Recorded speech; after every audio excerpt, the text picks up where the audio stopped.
ওই Mecca Medina যার কবরে কার চেহারার দিকে তাকায়া মনের জ্বালা নিভাইব। আমার তো আব্বা নাই, আমি তো চাইলেই দেখতে পারি না। আমার তো আব্বা নাই, চাইলেই তো টাকা দিতে পারি না। আমার তো আব্বা নাই, চাইলে তো ডাক দিতে পারি না। এই জন্য দাঁত থাকতে দাঁতের মর্ম বুঝো, মা বাপ থাকতে মা বাবার কদর করো। কথা বলেন ঠিক কিনা? কি দিয়া ওয়াজ বুঝাইতাম রে বন্ধু। আমার নবী একদিন গুরুস্থানে গেল। আল্লাহু আকবার কয়টা গেল রে? গুরুস্থানের একটু মাটি মাইনা করে রাখ রে, এক্ষুনি তোর আসতে পারে চলে যাওয়ার ডাক। সন্তান আমার লাথি মাইরা রুসি কাইরা নিছে, কিন্তু আমি কোনো মানুষকে কথা বলি নাই। আমি বলছি আমার মুখের মধ্যে কোনো রুচি নাই। এইভাবে আমি কোলে পিঠে কইরা সন্তানটারে 10 মাস 10 দিন আমি গর্ভে রেখেছি। ইয়া রাসূলুল্লাহ, নবী গো, ও মায়ার নবীজি, একদিন আমার পেটের মধ্যে ব্যথা উঠেছে। এই সন্তানটা মনে হয় দুনিয়ার আলো বাতাস দেখার সময় হয়ে গেছে। দাইমা আসছে, আইসা আমাকে ঘরের দরজা লাগায় ভিতরে ঢুকাইছে। ওরা আমাকে স্টেটমেন্ট দিয়েছে এই সন্তানকে ভূমিষ্ঠ হওয়ার সময় আমি নাকি বেহুশ হয়ে গেছিলাম মরণের মতন। আল্লাহ আমার জীবন দিছে, তাই বলে আমার সন্তান জাদুমণির আমার কোলের মধ্যে নীতি নিয়ে সান্ত্বনা পেয়েছিলাম।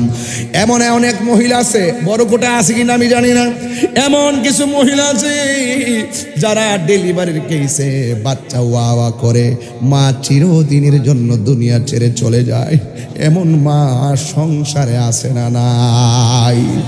আল্লাহর হাবিব বলেন, ডেলিভারির কেসে যেই সমস্ত মহিলা মারা যায়, আল্লাহ রাব্বুল আলামিন ওই মহিলাটারে শহীদের মর্যাদা দান করে দেয়। আর জোরে জোরে কন্যা আল্লাহু আকবার। মায়ের কান্দন যাবত জীবন, 2-4 মাস বোনের কান্দন রে, গোরের পরিবারের কান্দন কয়েক দিন পর থাকে না। দুঃখের দরদি আমার জনম দুঃখী মা, গর্ভধারিণী মা, জনম দুঃখিনী মা। দুঃখের দরদি আমার জনম দুঃখী মা। 10 মাস 10 দিন মায়ে গর্ভে দিল ঠাই, রক্ত মাংস খাইয়া যেন এলাম দুনিয়ায়। ভূমিষ্ঠ হইয়া আমি উঠিলাম কান্দিয়া, শান্ত করিল মায়ের বুকের দুগ্ধ দিয়া। অসুখ হলে দেখি চাইয়া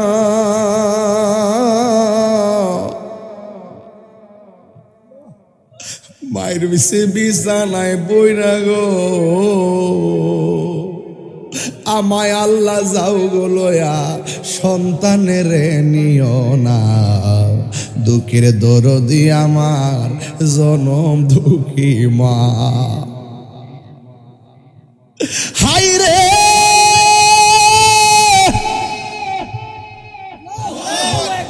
ওই আমার চুনার গাট বরকুটার বাবা, কলিজাটা দি ফাইটা যাই রে। ওই মহিলা কই, নবী গো নবী, আমি আমার বুলারে ভূমিষ্ঠ করিলাম। শীতের দিন ডানে পেশাব করলো, বামে নিলাম, বামে পেশাব করলো, বুকে রাখলাম। নিজের শাড়ি কাপড় কাইটা কাইটা তল বিছনা বানাইলাম।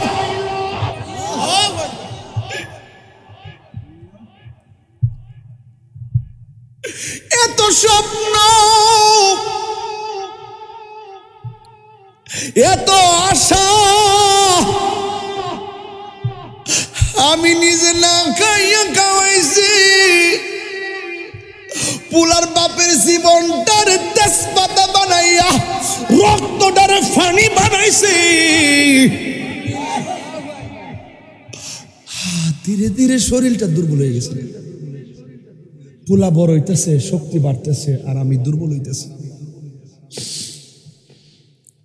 মনের মধ্যে স্বপ্ন একটাই, আমার যা আছে সব দিয়ে পোলারে মানুষ বানাবো। একদিন আমরা দুর্বল হয়ে গেলে সন্তান আমরা দেখে রাখবো।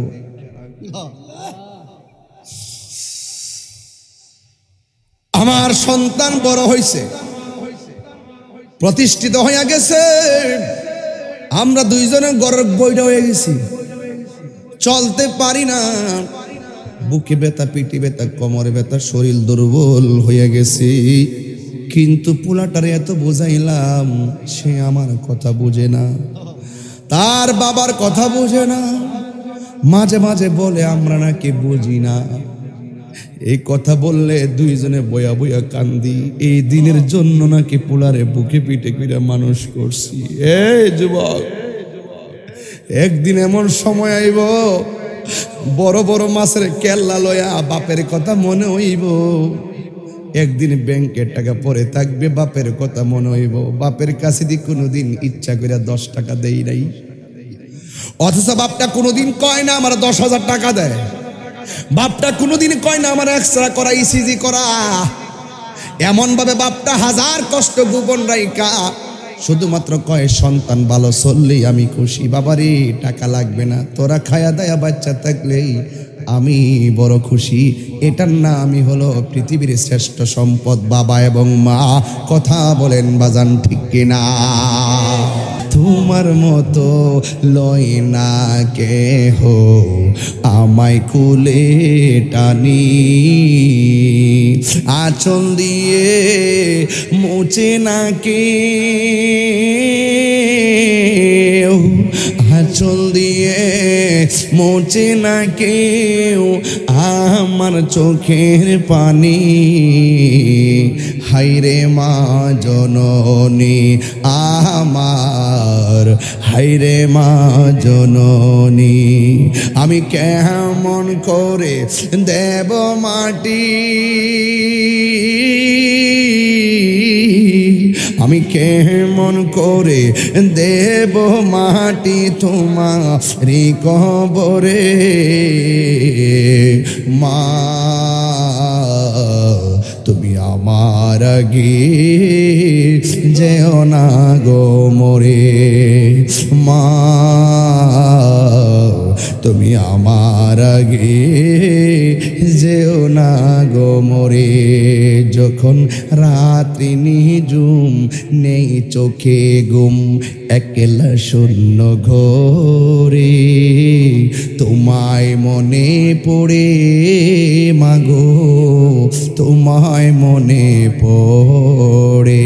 এই সেই ঘর, এই সেই খাট, আছি না, আছে আছে আছে আছে, এই সেই ঘর, এই সেই খাট, বিছানার পাশে আছে পানের বাটা, চশমাটা পরে আছে পাশে, শুধু মানে, শুধু মানে, শুধু মানে, শুধু মানে। জিহাদ HD media, the Islamic content creator. আল্লাহকে সাক্ষী রেখে বলি, মা যদি হাসি মুখে বলে পুত্রে তোর প্রতি আমার কোনো অভিযোগ নাই, ফুত যাও মাহফিল থেকে আইসো একটু ঘুমাও, দেখবেন কালকে থেকে রেজাল্টটা ঘুরে যাবে। বিদেশ যাইতেছেন, টাকা নাই, কি বলেন? মা দোয়া করলে আল্লাহ পাক রিজিকের দরজা তালা খুলে দেয়। আল্লাহু আকবার বলেন না কেন? এই জন্য যুবক ভাইয়ের আমার, মা মা, মায়ের সঙ্গে কোনো তুলনা। তোমাকে আমি দিলাম 3 দিন সময় দিলাম, যাও সিলেট বিভাগ শেষ করো, রাজশাহী বিভাগ শেষ করো, চট্টগ্রাম বিভাগ শেষ করো, মায়ের মতো দ্বিতীয় আরেকজন আমার সামনে দাঁড় করাও। 3 বিভাগ ঘুরে এসে 3 দিন পরে বলবে সব ঘুরে দেখেছি, মায়ের তুলনা কেবলমাত্র মা। জান্নাতের চাবি আমার মা, মা গো জান্নাতের চাবি আমার মা, জান্নাতের চাবি আমার মা, মা গো জান্নাতের চাবি আমার মা, মা যার বেঁচে নাই তার মতো দুঃখী নাই, মা যার বেঁচে নাই তার মতো দুঃখী নাই, খালা ফুফু মায়ের মতো না হামাগো, জান্নাতের চাবি আমার মা, মা মা গো, জান্নাতের চাবি আমার মা। হাইরে আমার বাবা, ও বড়গুটার বন্ধু বন্ধু, আল্লাহ রাব্বুল আলামিন কোরআনের মধ্যে বলে দিয়েছেন ওয়া বিল ওয়ালিদাইনি ইহসানা, মা বাবার সঙ্গে ভালো, মা বাবার সঙ্গে সৎ ব্যবহার করো। আবার আমার আল্লাহ বলে দিয়েছেন কতদিন পর্যন্ত তুমি করবা, প্রশ্ন তো আসতেই পারে। মা বাবার গায়ে যতদিন শক্তি থাকে, সন্তান যতদিন বেকার থাকে, ওই বেকার পোলাপানগুলো মা বাবার কাছ থেকে টাকা নিতে পারে, মা বাবার কাছ থেকে সুবিধা নিতে পারে, ততদিন পর্যন্ত সন্তান মারে মোটামুটি ভালোবাসে।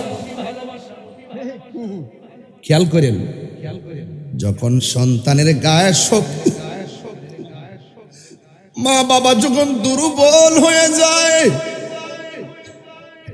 মার জিনিস বেচা পুলারে মানুষ বানাই, বাপের গাম জড়ায়া জীবনটার তেজপাতা বানাই, লাঠি ছাড়া চলতে পারে না। সন্তান যখন মানুষ হয়ে যায়, বড় অফিসার হয়ে গেলে এমন তথ্য পাওয়া যায়, ছেলে তাকে ঢাকা গুলশানের ফ্ল্যাটে, ওই বাপটা থাকে বৃদ্ধাশ্রমে। এমন ইতিহাস সমাজে আছে না নাই? এই জন্য আল্লাহ সতর্ক করে দিয়েছেন, ইম্মা ইয়াবলুগান্না ইনদাকাল কিবার আহাদুহুমা আও কিলাহুমা উফফিন ওয়ালা তানহারহুমা وقل لهما قولا كريما।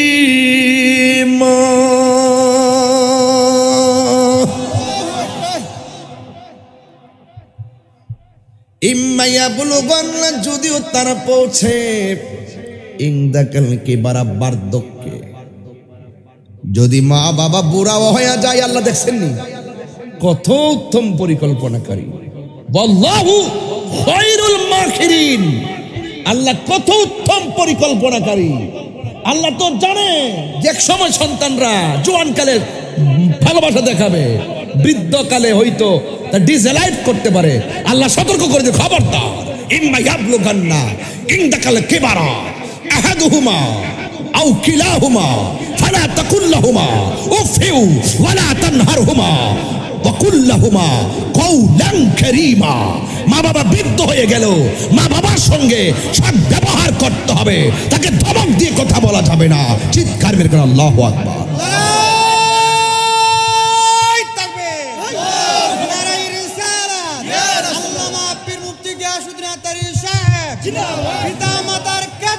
জিন্দাবাদ, আল্লাহু আকবার বলেন।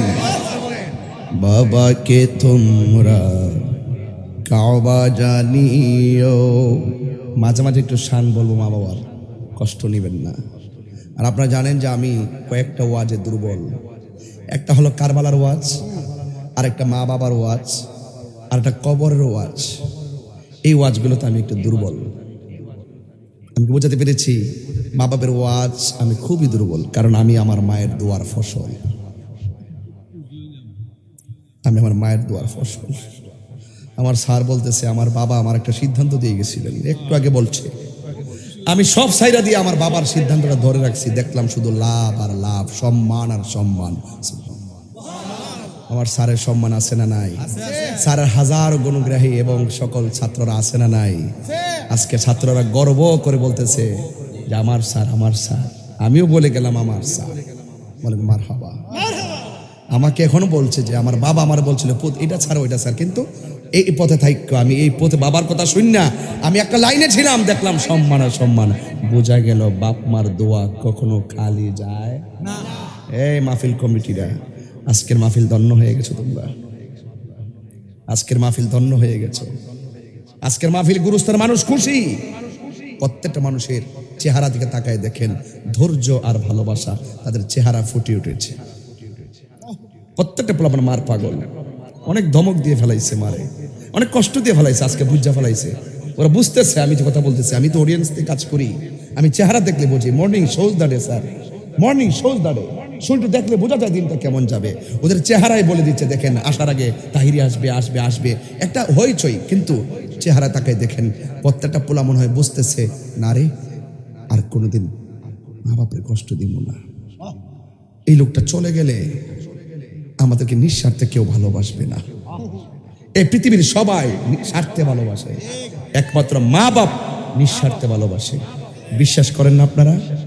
এসএসসি পাস করেন, মা বলবে যদি ইন্টার পাস করতো, ইন্টার পাস করেন, ডিগ্রি পাস করতো, মানে যত আপনি বড় হন হিংসা নাই, কিন্তু আপনি একটা মাস্টার্স পাস করে দেখেন পাশের ঘরের মানুষটা হিংসা করবে, কিন্তু মা বলবে আমার ছেলে যত বড় হতে পারে।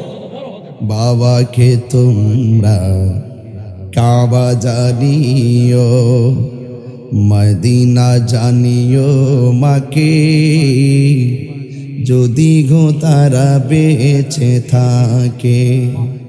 ও আমি সেবি নাই, সেবিতে পারি নাই, সেবিও আমার উম্মত, সেবিও আমার উম্মত। বাবার মুখেতে মায়ের মুখেতে যে তুলে দিবে গো খানা, তাতে খুশি রব্বানা। ওই আমি দেখি নাই, দেখিতে পারি নাই, দেখিও আমার উম্মত, দেখিও আমার উম্মত। কেন বলছি বাবাকে তোমরা কাবা জানিও, মদিনা জানিও, মাকে তাহিরি দলিলের বাইরে কোনো কথা বলে না রে বাজি। আমার নবী আপনার নবী, ও যুবক 6.5 লক্ষ টাকা লাগে হজ করতে গেলে, খানায় কাবায় যাওয়া লাগে, মিনায় যাওয়া লাগে, মুজদালিফায় যাওয়া লাগে, সফা যাওয়া লাগে, মারওয়া যাওয়া লাগে, কাবা ঘর তাওয়াফ করা লাগে, ও বন্ধু বিমানে ওঠা লাগে, বিশা লাগান লাগে, কিন্তু সব উম্মতের তো টাকা হবে না, বিমান দিয়ে উইরা উইরা মদিনায় যাইব, কিন্তু স্বাদ আছে কিন্তু সাধ্য নাই। আমার নবী ঘরে ঘরে মক্কা মদিনা লাগাইয়া দিছে। আমার নবী আপনার নবী বলেন, যে ব্যক্তি তার মা বাবার চেহারার দিকে নেক নজরে তাকাবে, আমার আল্লাহ রাব্বুল আলামিন তার আমল নামায় কবুল হজের সওয়াব।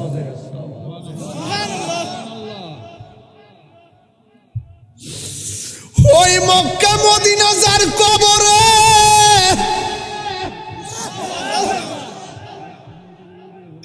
কার চেহারার দিকে তাকায়া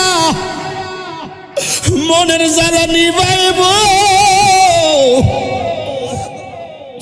আমার তো আব্বা নাই, আমি তো চাইলেই দেখতে পারি না, আমার তো আব্বা নাই, চাইলেই তো টাকা দিতে পারি না, আমার তো আব্বা নাই, চাইলে তো ডাক দিতে পারি না।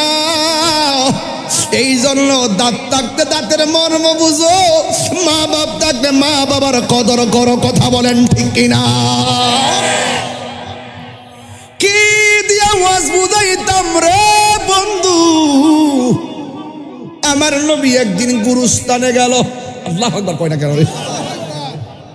গুরুস্থানের একটু মাটি বাইনা করে রাখে রে, এক্ষুনি তোর আসতে পারে চলে যাওয়ার ডাক।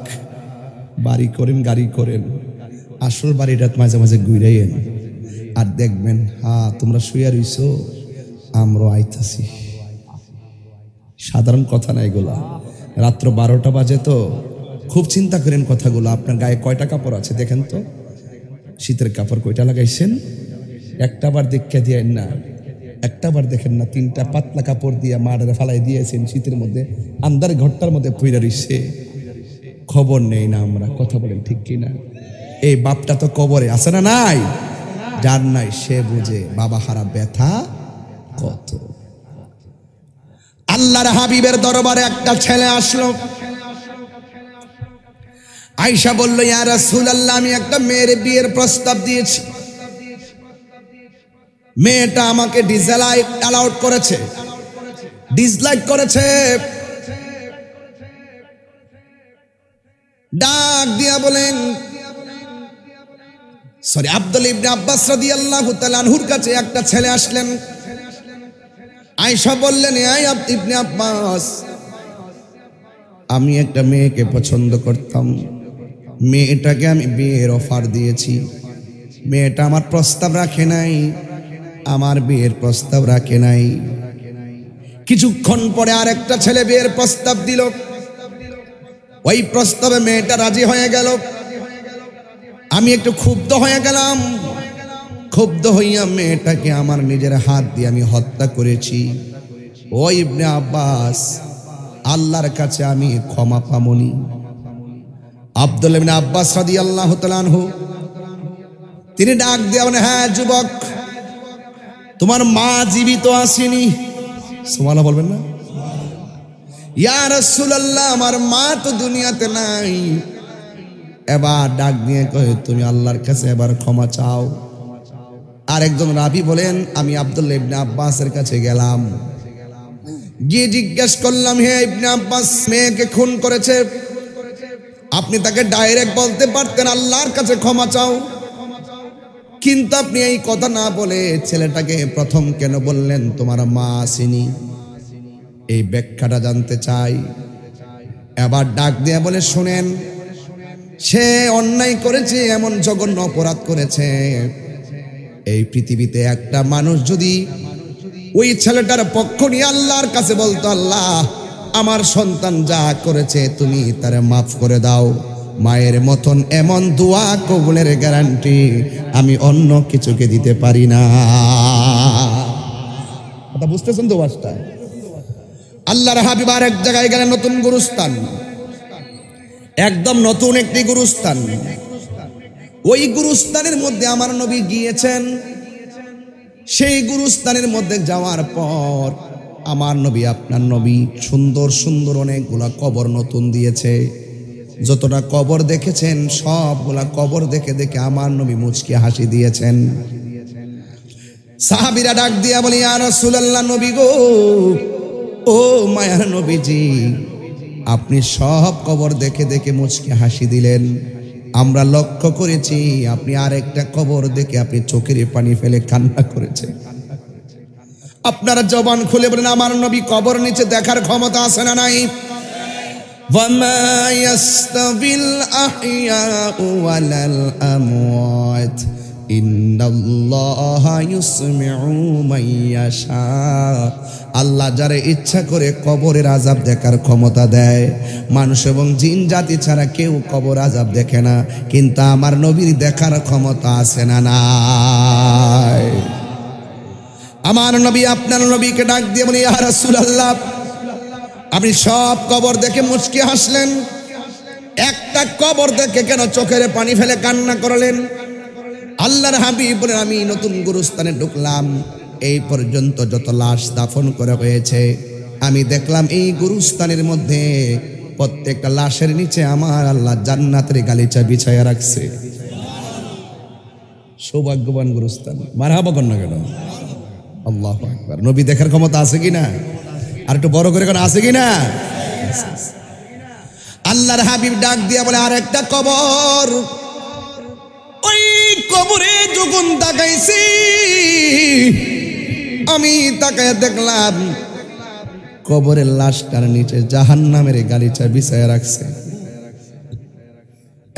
সাহাবীরা আর কথা বলিও না, বাজারের মধ্যে যাও, বাজারের মধ্যে গিয়ে এলান করে দাও, এই গুরুস্থানের মধ্যে যত মানুষ দাফন করা হয়েছে ওই অভিভাবকগুলো গুরুস্থানে লাশের পাশের কবরের পারে দাঁড়াইবার জন্য। যেমন আমি আমার সন্তানকে কবর দিছি, আমি যাওয়ার জন্য রাসূল এলান করছেন। রাহমাতুল্লিল আলামিনের এলান কি কেউ প্রত্যাখ্যান করতে পারে? সব সাহাবায়ে কেরামের মনে একটা কৌতূহল, সব সাহাবায়ে কেরামের মনে একটা কৌতূহল যে না জানি ওই কবরটা কার, যেই কবরের মধ্যে আযাব চলতেছে ওই কবরের পারে না জানি কে এসে দাঁড়াই। জোরে জোরে কি আল্লাহু আকবার বলা যাবে না? তুমি রহমান, তুমি মেহেরবান। দয়ার মালিক কে? জনম জনম যদি গাহি তোমার মহিমা গাওয়া শেষ হবে নাহি। দয়া করো মায়া করো ওহে দয়াবান, তুমি রহমান, তুমি মেহেরবান। এই কখনো তোমাকে যদি ভুলি, হেদায়েতের আলো জেলে নিয় কাছে তুলি। ঠাই দিও গো প্রভু তুমি দয়াবান, তুমি রহমান, তুমি মেহেরবান। চিৎকার মেরে কে আল্লাহু আকবার বলা যাবে না? আমার যুবক ভাইরা সাহাবায়ে কেরাম তাকায় রয়েছে। কষ্ট হচ্ছে আপনাদের? জীবনে তো গুরুস্থানে কি খবর নিতে পারলেন না? গুরুস্থানে মানুষ কি করে আপনি জানেন? রাসূল কি বলছে? রাসূল বলছেন এখন একটা আওয়াজ দিবেন, 3 বার আওয়াজ দিবেন। 3 বার? কয়বার? 3 বার আওয়াজ দিবেন। পারবেন তো ইনশাআল্লাহ? 3 বার আল্লাহকে ডাক দিন, আল্লাহু আকবার।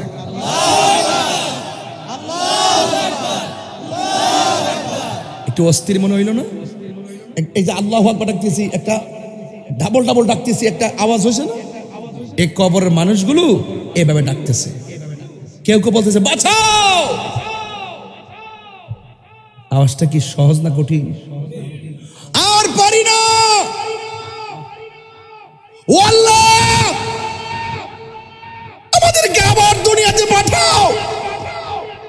আগে যদি জানতাম গীবত করলে এত শাস্তি হবে, আগে যদি জানতাম নামাজ না পড়লে এত শাস্তি হবে, আগে যদি জানতাম তোমার সঙ্গে নাফরমানি করলে এত আযাব হবে, জিন্দেগি তো এত আযাব, এত অন্যায় করতাম না। বাঁচাও। এই আওয়াজ কি আপনি শুনেন? শুনেন? শুনেন না। দুইটা জাতি আওয়াজ শুনবে না, এটা আল্লাহর সিদ্ধান্ত। একটা হলো জিন আর একটা হলো মানুষ। এই দুইটা জাতির বিচার হবে। এই পৃথিবীতে মানুষ আসার আগে জিন থেকে বাড়াইছিল, এর আল্লাহর সঙ্গে নাফরমানি করেছে। মানুষের মধ্যে মানুষ নাফরমানি করে, এর কথা কোন না কেন?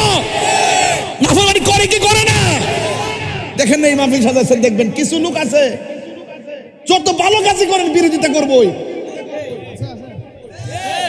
সৎ কাজে শত বাধা, এরপর আজকের বরকটার পোলাপান তারা পিছপা হয় নাই, মুরব্বীরা পিছপা হয় নাই। বাধা যেখানে হবে, লড়াই সেখানে হবে। আমরা আমাদের আদর্শ মায়ের সন্তান, কথা বলেন ঠিক কিনা?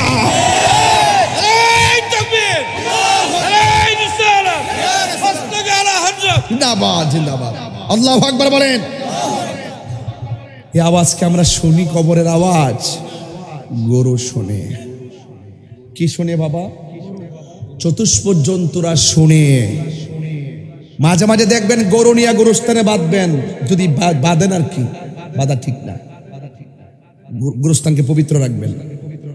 দেখবেন কিছু কিছু গুরুস্থানের পাশে গরুকে বাইদা রাখলে চুপ মেরে দাঁড়াই থাকে, হঠাৎ করে কিছু নাই, মানুষ নাই, কিছু হুট করে দৌড় মারছে, রশি টসি ছিঁড়া দৌড় মারছে।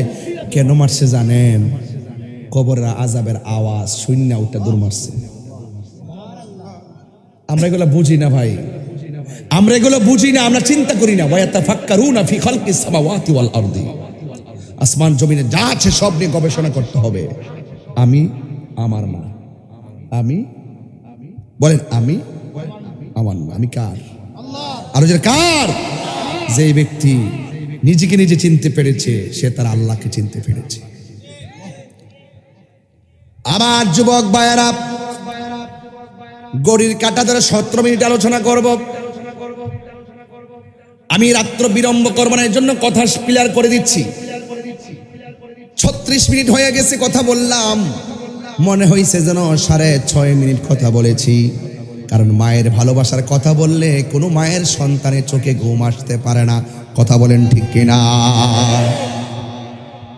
এই জন্য ওয়াজ লম্বা করা মূল উদ্দেশ্য নয়, মেনে নেওয়াটা হলো উদ্দেশ্য। জানার নাম ইমান নয়, মানার নাম হলো ইমান। আজকে থেকে তওবা করব, জীবনে যতদিন বাঁচবো মা বাবার মনে কোনোদিন কষ্ট দিব না। সাহাবায়ে কেরাম বলেন, রাসূল দেখলেন যে কবরের মধ্যে আযাব হইতেছে, ওই কবরের পরে কে আয়েশা দ্বারা এটা দেখতে হবে, না জানি কার সন্তান, না জানি কার স্বামী, না জানি কার মা বাপ। আল্লাহু আকবার। এবার সাহাবায়ে কেরাম কৌতূহল করে তাকায় রইল। সব কবরের পারে এসে দাঁড়াইছে, সবাই আনন্দিত অবস্থায়। কিন্তু যেই কবরের মধ্যে আযাব হইতেছে, ওই কবরের মধ্যে অন্য কেউ এসে দাঁড়াই নাই। একটা মহিলা লাঠি ভর করে করে কবরের পারে এসে দাঁড়ায় গেছে। আল্লাহর হাবিব পিছন দিক দিয়ে গিয়া বললেন, মা। এ বড়কোটার মানুষ জবানটা খুলে বলেন মা। লজ্জা নিয়েন না, বলেন মা। মা, এই মা শব্দটা বড় দামি একটা শব্দ রে বাবা। মা শব্দটা বড় মধুর, জ্বর উঠলে বুঝবেন। হাজার মানুষ কপালে হাত বুলাইয়া দেয়, শান্তি লাগে না। মায়ের পরশটা মাথায় লাগলে জ্বর ভালো হয়ে যায়। কথা বলেন ঠিক কিনা? এবার আল্লাহর হাবিব পিছন দিক দিয়া গিয়া বললেন, মা, আপনি যেই লাশটাকে দাফন করা হয়েছে সেই লাশের কি হন? মহিলাটা ডাক দিয়া বলে, ইয়া রাসূলুল্লাহ, এই কবরে আমার সন্তান শুয়ে আছে। আল্লাহর হাবিব বললেন, মা, আপনি জানেন আপনার সন্তানটা কেমন আছে? মহিলাটা বলে, ইয়া রাসূলুল্লাহ, আল্লাহ এবং তার হাবিব ভালো জানে।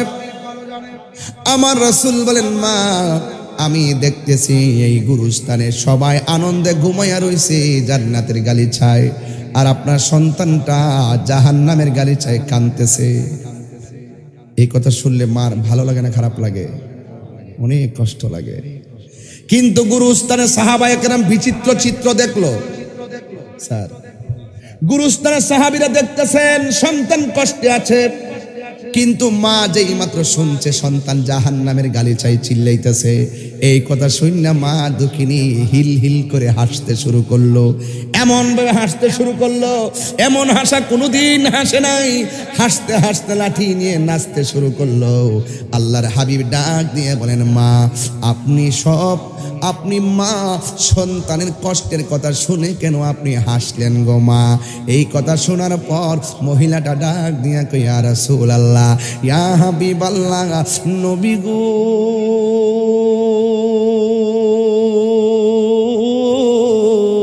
ও মায়ার নবীজি, আমি কেন হাসতেছি জানেননি? আমি আমার আল্লাহর কাছে একদিন একটা দোয়া করছিলাম গো। আমার সন্তানটা যেদিন পেটে ছিল, আমার সন্তানটা আমার পেটে লাথি মেরা ঘুম ভাঙছে। চোখ দিয়ে আমি পানি জড়াইছি, কিন্তু সকালবেলা মুখটা মুইছা আমি মানুষের সামনে গেছি। কাউরে আমি বুঝতে দেই নাই যে সন্তান আমার লাঠি দিছে। আমি আমার সন্তানের কষ্ট আমি গোপন কথা কর না কেন? পৃথিবীর মধ্যে কোন মা কি বলছে মানুষের কাছে যে আমার পোলা আমার লাথি মেরা বেহুশ করছে? কয় ফরমান সন্তান। খুব সাবধান, মায়ের মনে কষ্ট দিয়া রাত্রে 12টা কোন একটা সময় তাইর সামনে বসে ওয়াজ শুনবেন, দরকার নাই সেই সন্তানের। যেই পীর বলবে, যেই পীর সাহেব বলবে মায়ের খেদমত লাগবে না, সেই পীর সাহেবকে আমি মানি না।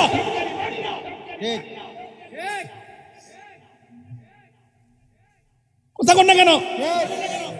আপনি জানেন সেই মা কত কষ্ট করে আপনার জন্য? জানেন না? আপনি নিজে বাপ হবেন, বুঝবেন তখন কেমন লাগে সন্তানের জন্য। খ্যাতিরিটা খ্যাতি ভাঙ্গে, খ্যাতিরিটা খ্যাতি ভাঙ্গে। বলে দিলাম, একটু সামনে যাওয়ার পর বলবো। এখন হয়তো বোঝাই যাচ্ছে ওয়াজটা, একটু পরে বুঝাইতাম না। একটু পরে হয়তো তওবা নাইলে ধ্বংস।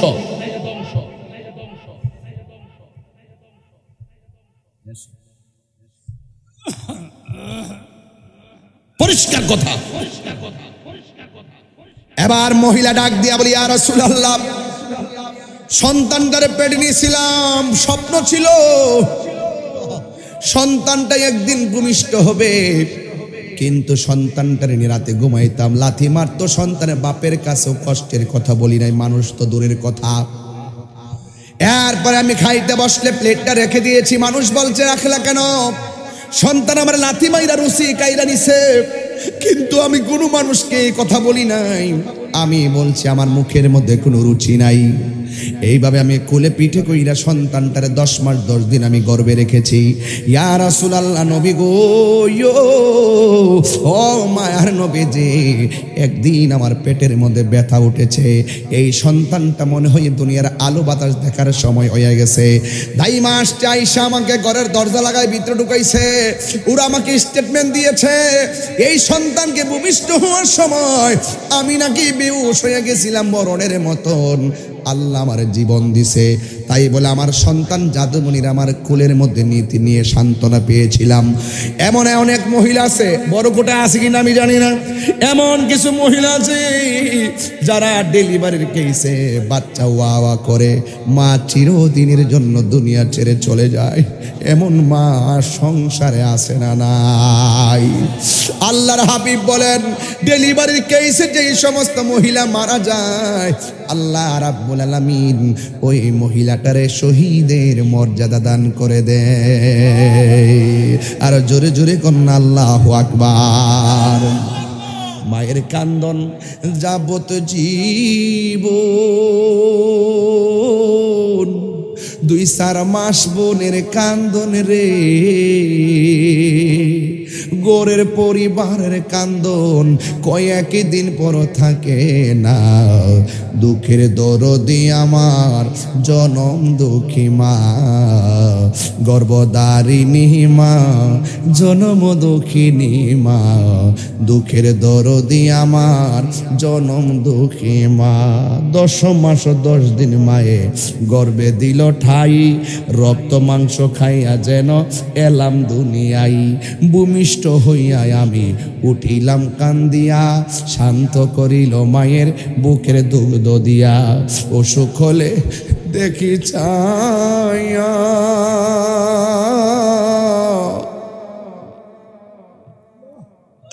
মায়ের বিষে বিছানায় বইরা গো, আমায় আল্লাহ যাও গো লয়া, সন্তানের নিও না। দুঃখের দরদি আমার জনম দুঃখী মা। হাই রে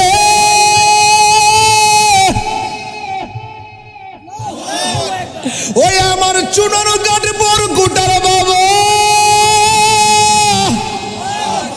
কলিজাটা দি ফাইটা যাই রে। ওই মহিলা কই, নবী গো নবী, আমি আমার বুলারে ভূমিষ্ঠ করিলাম, শীতের দিন ডানে পেশাব করলো, বামে নিলাম, বামে পেশাব করলো, বুকে রাখলাম, নিজের শাড়ি কাপড় কাটটা কাটটা তল বিছনা বানাইলাম।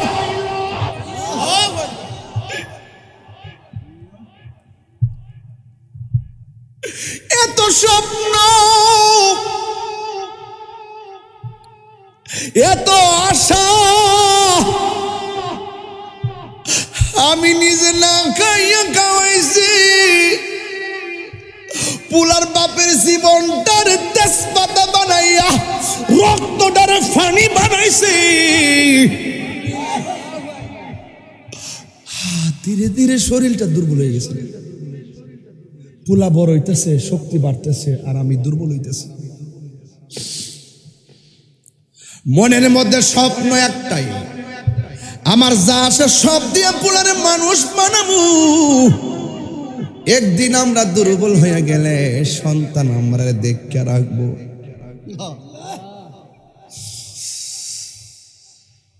আমার সন্তান বড় হয়েছে, প্রতিষ্ঠিত হয়ে গেছে, আমরা দুইজনে ঘরের বইটা হয়ে গেছি, চলতে পারি না, বুকে ব্যথা, পিঠে ব্যথা, কোমরে ব্যথা, শরীর দুর্বল হয়ে গেছি। কিন্তু পোলাটারে এত বুঝাইলাম, সে আমার কথা বুঝে না, তার বাবার কথা বুঝে না। মাঝে মাঝে বলে আমরা নাকি বুঝি না। এই কথা বললে দুইজনে বয়া বয়া কান্দি। এই দিনের জন্য নাকি পোলারে বুকে পিঠে করে মানুষ করছি।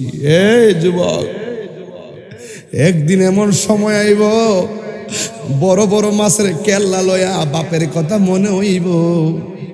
একদিন ব্যাংকের টাকা পরে থাকবে, বাপের কথা মনে হইব। বাপের কাছে দিয়ে কোনোদিন ইচ্ছা করে 10 টাকা দেই নাই, অথচ বাপটা কোনোদিন কয় না আমার 10,000 টাকা দেয়। বাপটা কোনোদিন কয় না আমার এক্সরা করা, ইসিজি করা। এমন ভাবে বাপটা হাজার কষ্ট গোপন রাইকা শুধুমাত্র কয় সন্তান ভালো চললেই আমি খুশি। বাবারে টাকা লাগবে না, তোরা খায়া দায়া বাচ্চা থাকলেই আমি বড় খুশি। এটার নামই হলো পৃথিবীর শ্রেষ্ঠ সম্পদ বাবা এবং মা।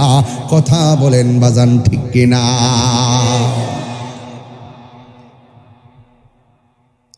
এবার মহিলা ডাক দিয়া কই, নবী গো, আমার সন্তানটা আমার কষ্ট দিছে এমন আমি আর সহ্য করতে পারি নাই। নামাজের মুসল্লাই বৈশ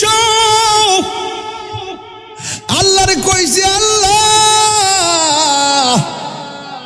এর লাইগা নিয়ে আমি তার মানুষ করছি, আমি ডাক দিলে জবাব দেয় না, আমি অসুস্থ হইলে খবর নেয় না, আমার বিপদের কালে পাশে থাকে না।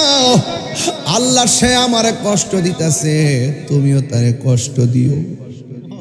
একটা বদদোয়া লাগাই দিছে। মহিলাকে আমি হাসতেছি, আল্লাহ যে আমি ফাগলনির ডাকটা কবুল করছে। এখন মা সন্তানের প্রতি মায়া, মায়া রে মায়া। আর উম্মতের প্রতি নবীর মায়া হাজার গুণ। নবী সব কবরে জান্নাতের গালিচায় ঘুমাইবো, একটা উম্মত কষ্টে থাকবে, নবীর সহ্য হয় না। আল্লাহু আকবার বলেন না কেন? আমার নবী, নবীর মতন মুস্তাজিব দাওয়া পৃথিবীর কোন নবী না। নবীর মতন মুস্তাজিব দাওয়া পৃথিবীর কোন রাসূল না। নবীর মতন মুস্তাজিব দাওয়া সৃষ্টিকুলের কেউ না। রাসূল ডাক দিয়ে কই, আল্লাহ একটু কবরের পর্দাটা খুইলা দাও।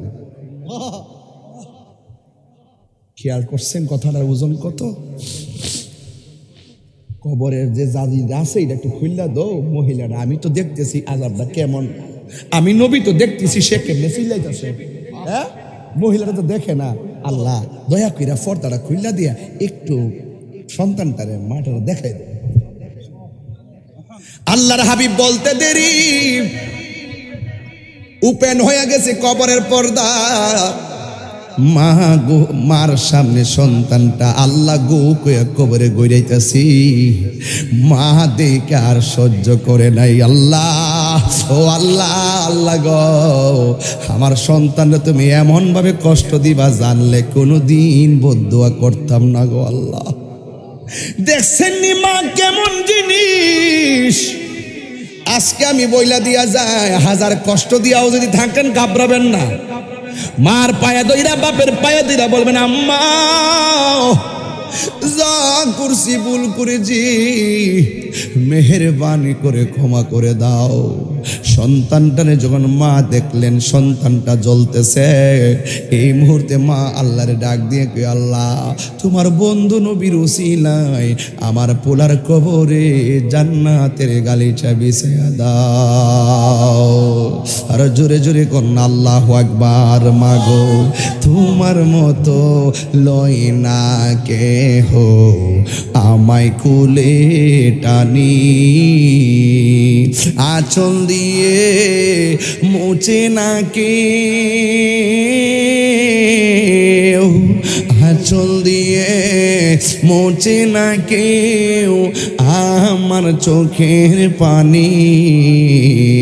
হায়রে মা জননী আমার, হায়রে মা জননী, আমি কেমন করে দেব মাটি,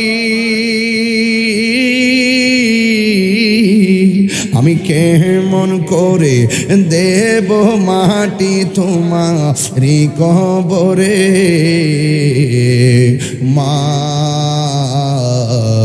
তুমি আমার আগে যেও না গো মরে, মা তুমি আমার আগে যেও না গো মরে।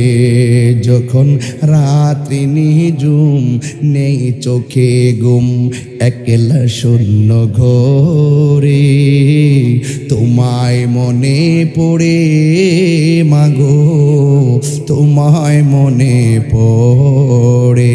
এই সেই ঘর, এই সেই খাট, আছি না, আছে আছে আছে আছে, এই সেই ঘর, এই সেই খাট, বিছানার পাশে আছে পানের বাটা, চশমাটা পরে আছে পাশে, শুধু মানে, শুধু মানে, শুধু মানে, শুধু মানে।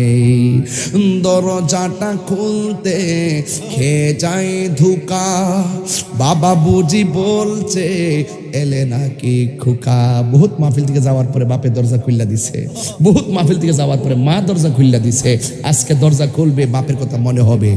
দরজাটা খুলতে খেয়ে যায় ধোকা, বাবা বুঝি বলছে এলে নাকি খোকা।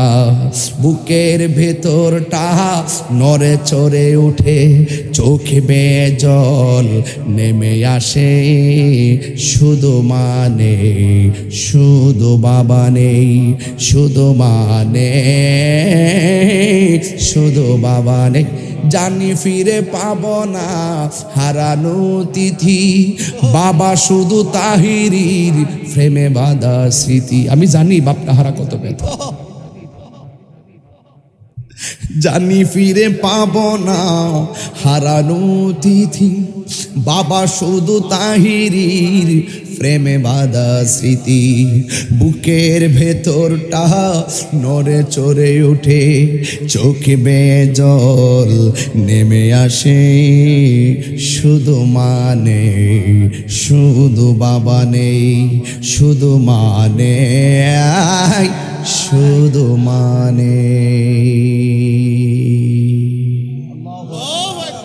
যুবক, শেষ কালাম, কথা বলছি কেবলমাত্র মাঠে উঠলাম, দেখা গেল time and tide wait for none. সময় স্রোত কাহার জন্য অপেক্ষা করে না। আল ওয়াক্তু লা ইয়ানতাজিরু লি আহাদিন, সময় কাহার জন্য অপেক্ষা করে। আজকের কাজ আগামী দিনের জন্য রেখে দিবেন না। আপনি তিলে তিলে মাকে কষ্ট দিচ্ছেন, কালকে কালকে খুব ভালো হয়ে যাবেন না। এই ধুকে ধুকে মা যদি কষ্ট পেয়ে যায়, আপনি দেখবেন ধুকে ধুকে জীবন ধ্বংস হয়ে যাবে। কথা বলেন না কেন, ঠিক কিনা? তাই আওয়াজ করে বলুন, ওই মা বাবার খেদমত আমরা চাই কি চাই না? একটু কষ্ট করে শীতের মধ্যে কম্বল থেকে বের করে, চাদর থেকে বের করে হাত তুলে বলুন, চাই কি চাই না? একদম সোজা করে বলুন, চাই কি চাই না?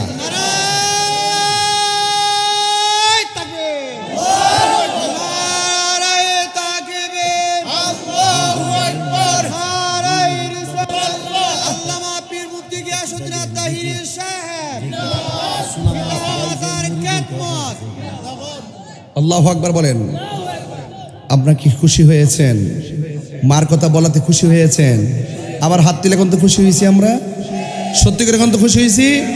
তাহলে মা আমার মানে কষ্ট, যারা কষ্ট দিয়েছে আমরা ক্ষমা চাইতে কি শরম লাগবে? যাই ক্ষমা চাইবেন ইনশাল্লাহ।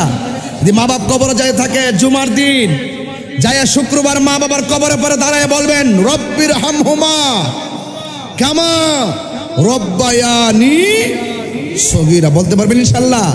খবরদার ছেলেরা, বিয়ে করবা স্ত্রীকে বলবা, শোনো আমার মা বাপ আমাকে অনেক কষ্ট করে লালন পালন করছে, আমার মা বাপরে কষ্ট দিও না। কথা বলেন না কেন? যেই শখ করে মা বাপ বিয়াটা করায়, সেই শখের উজুর পানিও মা বাপ পায় না। এই যুগ আইসা গেছে এখন। খবরদার, আপনি যদি পৃথিবীর প্রত্যেক বউদেরকে বলতে চাই, আপনি যদি আপনার শাশুড়িকে ইজ্জত করেন, একদিন আপনার ছেলের বউ এসে আপনাকে সম্মান করবে। আর আপনি যদি আপনার শাশুড়িকে ইজ্জত না করেন, কাগজে লিখে রাখেন, কাগজে লিখে রাখেন, একদিন আপনার ছেলের বউ আপনাকে কড়াই গন্ডায় জবাব দিবে। কথা বলেন ঠিক কিনা বলেন? খেতের ইডা খেতেই ভাঙ্গে, বলছিলাম না কথাটা? কামা তাদিনু তুদান, যেমন কর্ম তেমন ফল। মান হাফারা হুফিরা, ডিল ছুড়লে ডিল খেতে হবে। পরের জন্য গর্ত করলে সেই গর্তে নিজেই পরে মরতে হবে। পরিষ্কার কথা। আজকে থেকে ওয়াদা করব, আমরা কখনো মা বাপের সঙ্গে খারাপ ব্যবহার করব। এটা হলো আমার ওয়াজের মূল সামারি। এবার অনেক মা বোনরা মনে হয়ে আসছে পর্দার আড়ালে, তারা হয়তোবা আমি শেষ বক্তা, আমার পরে কি কেউ আছে? না থাকলে আমরা সবাই কিনে একটু জিকির করব। রাজি আছেন? আল্লাহ বলছে না ওয়াবিল ওয়ালিদাইনি ইহসানা, এর আগে কি বলছে? ওয়া কাদা রাব্বুকা আল্লা তা'বুদু, আল্লাহ ছাড়া কারো ইবাদত করা যাবে? তাহলে জিকির কার ইবাদত? কথা বলেন, জিকির কার ইবাদত? নামাজ কার ইবাদত? তাহলে সেই মালিককে আমরা খুশি করব। রাজি আছি না নাই বলেন? হ্যাঁ, আমরা কিছুক্ষণ জিকির করে ইনশাআল্লাহ আমরা মোনাজাত দিয়ে বাড়িতে যাব ইনশাআল্লাহ। একটু জিকির করবেন ইনশাআল্লাহ। সবাই মহব্বতে একটু জিকির করেন, আল্লাহ আল্লাহ আল্লাহ আল্লাহ। একটু মাইকে জিকির করো। আচ্ছা আচ্ছা, আরেকটা কথা, এই ছেলে, এই ছেলে লাল গেঞ্জি, আপনি যাচ্ছেন কোথায়? একটু একটু একটু ভাই, বাবা একটু একটু। এই মাত্র একটা কথা বলছেন, এটা আমার আরো আগে বললে ভালো হইতো। নগদ না, বাকি না তো? বাকি না তো? এটা আগে বলতাম, সুবিধা হইতো আমার জন্য, মোটামুটি ভালো টাকা তুলতে পারতাম। এরা তো সব মায়ের পাগল। মা বাবা রুহের মাগফিরাতের জন্য 1000 করে তো 10টা লোক দিতে পারতো। এরপর আমি বইলা দিয়া যায়, কেউ উঠবেন না। একটা লোক বলেন, হুজুর আমার মার রুহের মাগফিরাতের জন্য, বাপের রুহের মাগফিরাতের জন্য নগদ দিব 1000 টাকা। একটা লোক যদি নিয়ে আসেন, আই আই বাজান আসেন, আই আইনো কইতাম নি কিছু লোক আছে এখানে। এই ছেলে, ওই টাকাটা নিয়ে আসো, যাও। 1000 একজন পেয়ে গেছে আমার বাবার থেকে। আর একটা যুবক বলেন, কে দিবেন 1000 টাকা? 1000 পকেটে পড়ে আছে। আজকের মাহফিলটার মাঝে অনেক ধৈর্য দেখেছি। একটা মাহফিল কবুলের বড় শর্ত হলো ধৈর্য। একজন যান, 1000 পাইছি একজন থেকে। আর কে আছেন? 1000 দিবেন। আর একজন যুবক দেন 1000 টাকা, পকেটে টাকা পড়ে আছে। মোবাইলের এমবি ফ্লেক্সি দরকার নাই, দেন মাহফিল মা বাবার জন্য, দেখবেন আল্লাহ আপনাকে অনেক বরকত দিবে ইনশাআল্লাহ। আরেকজন দেন 1000 টাকা। কে দিবেন? আমি আমার বাবার জন্য দিয়া যাই 1000 টাকা। মারহাবা কোন দেন ভাই, এটা নারায়ে তাকবীর, নারায়ে রিসালাত, আল্লাহ মাহফির মুফতি গিয়াসউদ্দিন আত-তাহিরি সাহেব। আমি আমার বাবার রূহের মাগফিরাতের জন্য দিলাম 1000। আল্লাহ যেন আব্বাকে জান্নাতুল ফেরদৌস সালাম ওয়াকান দান করে, আমিন পড়েন সবাই। দেন আরেকজন দেন 1000 টাকা, দেন ইনশাআল্লাহ দেন। এগুলো শুনে আসো যুবক, তুমি আসো। দেখেন এগুলো কৃপণতা করবেন না। বাপ্পার জন্য না দিয়ে কি করবেন কোন? কার জন্য দিবেন? কার জন্য দিবেন? আপনি কত টাকা বেনালে খরচ করেন, এইটা দেন, এইটা কবরে যাবে, এটা সওয়াব যাবে কবরে। মারহাবা কোন। 3 জন পেয়েছি, আর 2 জন লাগবে আমার, পাক পাঞ্জাতন 2 জন লাগবে। একজন হাসানের মহব্বতে, আরেকজন ইমাম হুসাইনের মহব্বতে, 2 জন। কে দিবেন? একটা লোক দেন 1000 টাকা। ও আপনার নাম হলে মানিক, 1000 টাকা। মানিক সাহেব দিয়েছেন 1000 টাকা। আর ওই ছেলেটার নাম হৃদয় দিয়েছেন 1000 টাকা। আল্লাহ আপনি কবুল করেন। আরেকজন দেন না, হৃদয়ের মতন এমন একটা হৃদয়বান ব্যক্তি, 1000 দিবেন, আছেন? আরেকজন দেন তো দেখি। 3 জন, মাশাআল্লাহ। নাম তো কি? সাইদ, সাইদুর রহমান দিছে, আপনার ছাত্র তো, মাশাআল্লাহ। সাইদুর রহমান দিয়েছেন 1000 টাকা। বলি মারহাবা, আল্লাহ আপনি কবুল করেন। তার বাবার জন্য দোয়া চাইছে। মাতৃকুল পিতৃকুল সবার ডান হাতে জান্নাতের টিকিট দেন, আমিন কর। ব্যবসা আছে, আল্লাহ ব্যবসা বরকত দিন। আরেকজন দেন, দেখে নাই? ও আচ্ছা, মুতাব্বির দিয়েছেন নগদ 1100 টাকা। বলি মারহাবা, আল্লাহ আপনি কবুল করেন, হায়াতে বরকত দেন, ব্যবসা বাণিজ্যে বরকত দেন, বিপদ আপদ থেকে হেফাজত করেন। আল্লাহ কোটি টাকার মালিক বানায়, মদিনার মেহমান বানায়, যেন আমিন বলেন। 5 জন পাইছি বাজান, আর লাগবো না। এখন আপনারা যারা এখানে আসছেন, আর কেউ আছে? রিপন শেখ কত? রিপন সাহেব ভাইস চেয়ারম্যান পদপ্রার্থী, তিনি দিবেন ইউনিয়ন চেয়ারম্যান। এটা কি তা না মাহফিলে? হ্যাঁ আমার আমার আপনারটা দালাই বহুত সোজা। এর নামটা কি? রিপন সাহেব, রিপন তরফদার সাহেব। নাম বলছিলাম নি ওয়াজ, প্রথম বলছিলাম নি, সবার নাম কইছিলাম নি মাজান? কইছিলাম নি? আচ্ছা আচ্ছা, যাক না কইলে কই না, আবার কোন AKM মনিরুজ্জামান তরফদার রিপন সাহেব 7 নং উপহাটা ইউনিয়ন পরিষদের চেয়ারম্যান পদপ্রার্থী, তিনি নগদ দিলেন 10,000 টাকা। মারহাবা, জোরে বলেন। আল্লাহ আপনি কবুল। আল্লাহ তার আব্বা আম্মার জন্য দিয়েছেন, মা বাবার রুহের মাগফিরাত। আল্লাহ আল্লাহ তুমি তার আব্বা আম্মার জীবনের গুনাহ মাফ করো, আমিন কন। কইও উঠতেন না, শেষ দোয়াটা কইরা যান। ভাই জীবনে ঘুমাইবেন, বহুত ঘুমাই হইব কিছু। মাশাআল্লাহ জনাব মোহাম্মদ জিতু না উসমান গনি জিতু তালুকদার সাহেব, তিনি দিয়েছেন নগদ 5,000 টাকা। বলেন মারহাবা। আল্লাহ আপনি কবুল করেন, আমিন কন। 10,000 কইছি কইলেছি যে এটা কিন্তু খারাপ কইছি না। এই 5,000 আল্লাহ 5 কোটি নিয়ে ফেলাইব, টের পাইতেন না। উহুদ পাহাড় সমান দিব, তোরা গাট্টি আইনা দিব। মান্দা যে আল্লাহ এটা কি তা কই যে দান যে করছিলি, দানটা আমি আল্লাহ বাড়াইছি নেক দিয়া। জোরকাটা সুবহানাল্লাহ। মা বোনদের কাছে অনুরোধ করবো, মা গো ও মা, আপনার কাছে লোক আসতেছে, আপনারা যারা 10 টাকা 20 টাকা 100 টাকা পারেন সবাই দিয়ে দিবেন ইনশাল্লাহ। আপনারা কেউ আসেননি বাজান? 500 টাকা দিবেন কেউ আছেন? 500 দিবেন কেউ আছেন? এই এখানে এক গেঞ্জি যারা পড়ছো শুধু তোমরা যাও, ভিতরে যাও, তোমরা একটু ভিতরেটুকু হাতে নিয়ে নাও, হাতে নাও তো বাবা। সবাই একটু দেন, মা বোনদের প্যান্ডেলে যান। আর এখানে যারা নতুন দিবেন, যারা দেন নগদ, কেটে ফাগলা কত নাম কি? আসগর আলী, আমাদের আসগর আলী দিচ্ছেন নগদ 500 টাকা। বলেন মারহাবা। আল্লাহ আপনি কবুল করেন, আমিন কোন। আর কে দিবেন? নগদ দেন না, 10 টাকা 20 টাকা 100 টাকা 2 টাকা 1 টাকা যা দেন, এগুলা দিলে লস নাই বাজান। আস-সাখিয়্যু হাবিবুল্লাহ, দানশীল ব্যক্তি আল্লাহর বন্ধু। মাশাআল্লাহ। কে নাম কি? জনাব মোহাম্মদ রফিকুদ্দিন মাস্টার, রফিকুদ্দিন। সভাপতি জনাব মোহাম্মদ মনোয়ার আলী তালুকদার মাস্টার সাহেব। সভাপতি কেমন হইল? সহসভাপতি জনাব রফিকুদ্দিন মাস্টার সাহেব, বীর মুক্তিযোদ্ধা, তিনি দিলেন কত? 1,000 টাকা। বলেন মারহাবা। ও ওনার ছেলে তো, আর এটা না ব্যাংকের ভিতরে না। জনাব মনোয়ার আলী তালুকদার মাস্টার স্যার, তিনি দিলেন 1,000, ওনার পক্ষ থেকে দিলেন 1,000 টাকা। বলেন মারহাবা। আল্লাহ আপনি কবুল করেন, আমিন। আরেকটা আগে কইতে আমি আর গোসাই করতে পারলাম না, মানুষটি ছিল। যাক, যত রয়েছে something is better then nothing. যত রয়েছে আলহামদুলিল্লাহ কস নাকি? আলহামদুলিল্লাহ কন, মারহাবা কন। একটু জিকির করবো না ইনশাল্লাহ? ঘুমাই এসে পড়ছে আপনাদের, একটু জিকির ইনশাল্লাহ করবো। মারহাবা কন। সবার দিলটা নরম আছে, আল্লাহ কবুল করুক। আল্লাহ আপনি কবুল করুন। আমার মরণের কত দিন বাকি আমি জানিলাম না গো আল্লাহ, কত দিন বাকি। আর আজরাইল আসিয়া যখন হস্তে দিবা ধরি, আজরাইল আসিয়া যখন হস্তে দিবা ধরি, তখন আমার মনাবাই গর্বালো কালো কি আমি জানিলাম না গো আল্লাহ, মরণের কত দিন বাকি। আর 40 দিনের আগে বাইরে মৌতের নিশানি, জমদূতে বা ইন্দানিব চোখে দিয়াই আন্দি আমি জানিলাম না গো আল্লাহ, মরণের কত দিন বাকি।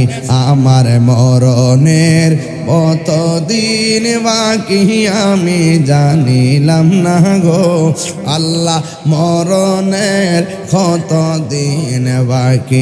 আর হায়াত হইল হাতে ভাইরে, মত হইল পায়ে, যেই যায় গাজার মরণ লেখা সেই যায় গাছে মরে আমি জানিলাম না গো আল্লাহ, মরণের কত দিন বাকি।